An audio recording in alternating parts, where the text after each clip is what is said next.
but I remember his attitude was, I'm not going to be up your ass about every little thing. I'm not going to make you do 700 Hindu squats in a row and run around the building like Punk did or whatever. That's up to you.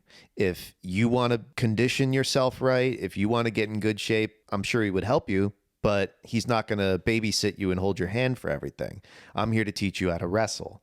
And I don't really know much beyond that. So go on and tell us how it was. This is, again, from my experience, from how I felt.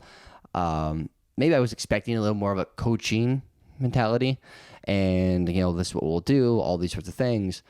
But even in the sense of like, there was time we were practicing drop kicks. At the time, I couldn't do one to save my life really, really well. So I remember being discouraged about it, and more so the mentality, or what I remember him saying was, if you can't do it, you'll probably never do it. Don't try it ever again. Instead of let's work on it. Let's keep on doing it. I know, granted, you may not be the best at it right now, but who knows how you'll be, 5 months from now or a year from now. Your drop kick might be the best thing you do. Who knows? There was no encouragement to keep trying until you perfect it or get better at it. And that is why when Danielson took over, I gravitated to his style a lot, because it was like, we're going to do the 500 squats. We're going to do the 5 minutes of jumping jacks. We're going to do all these conditioning things beforehand. And then we're going to get you in the ring and we're going to wrestle. And then we're going to work on all the things that you want to work on. And we're going to work on all the things that you are having troubles with. And we're going to perfect that. And we're going to work on these things. And we're going to make you a better wrestler. And that's what I liked a lot about Danielson. And there's lots of other things that I liked about him too, as far as his personality and how he taught people, and how he more so nurtured the wrestler, or the trainee for that matter. And that felt good, especially for someone myself who had literally uprooted my life 1,000+ miles away, had really no real friends, and I can relate to Bryan in the sense like he just uprooted his entire life to come be a head trainer here. There was some commonality, and I felt like we had a minor bond there. I know we weren't best friends or anything, but he did a lot of nice things for myself at the time too. Danielson, you would think, would get a lot of people in there based on his name and his reputation. Correct. The opposite happened. Attendance at the school wasn't good at all. Mm-hmm. And I think with every subsequent, at least until Delirious took over, tryout and class, there were less people. Yeah. So that's less money for the school, less money for the company. Punk, the cult of personality, I always say, that he drew a lot of people. He did.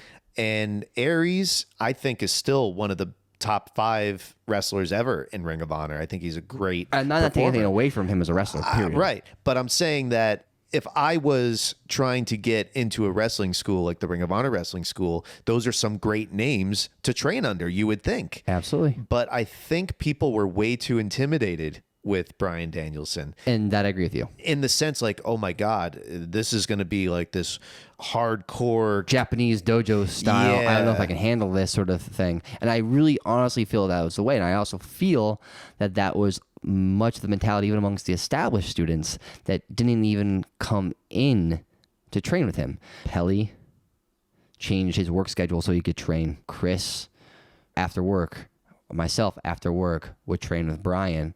Well, it was easy for you because you just walked out the door. And we're right there. But I don't know what was going on with these people's lives at the time. There's the Dempseys. I know Mitch was going back and forth to Maryland a lot. So I know that's a huge expense.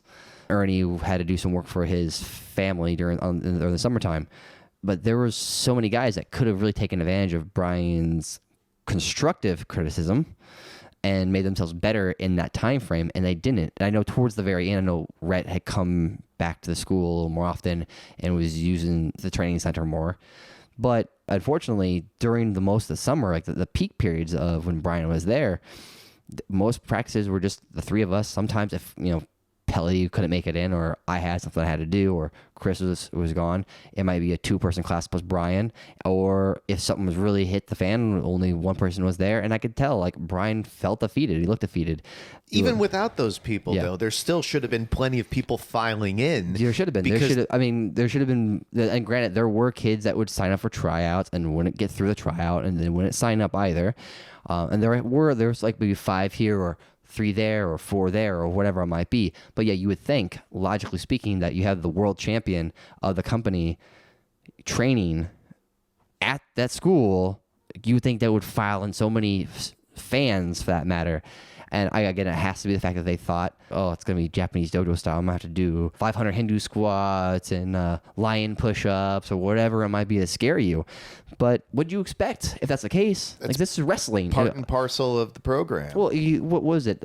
Ric Flair talks about, running around on frozen tundra and doing wheelbarrows up and down stairs and doing 500, 600, 700 squats, all for Vergania, and they're doing it in the freaking dead of winter. So let's call a spade a spade. The conditions aren't nearly that bad. Right. But simple fact that if you really want this bad enough, you'll take it seriously enough. So if you are going to condition yourself for this, then you better just get your ass fucking prepared for it. And that's a shame, because people could have really learned a lot from Bryan. And I wish I could have learned a lot more, and my time frame to learn from him was only so much. It should have been a huge success. Mm-hmm. You know how big a fan of Danielson I am, and I was. If I was going to train at that point, of course I'd want to train with him. Of course. I wouldn't want to train with some bum. And this is the guy who was coined the best in the world for a reason. Like, if I had my dream scenario, if I could have trained with any wrestler of my choice to learn the art, it would have been Bret Hart. Yeah. He is an artist. For back in that time frame, Kurt Angle, I suppose, if we're talking a mainstream name. But what's the best alternative that you have, not having those as options? It's Bryan Danielson. I always called him the best wrestler of our generation. So I'm just saying that in a disappointing way, because it should have been a lot bigger than it was. But I'm glad you got some stuff out of him while he was here, because he was only here for 6 months. Yeah. End of April, just before my very first match. And then he was out. I take that back. It was a little bit longer. He finished up a final battle, and then he went home afterwards. And that was it. But if you don't mind, I just want to quickly touch a little topic about Bryan. I mind everything you do.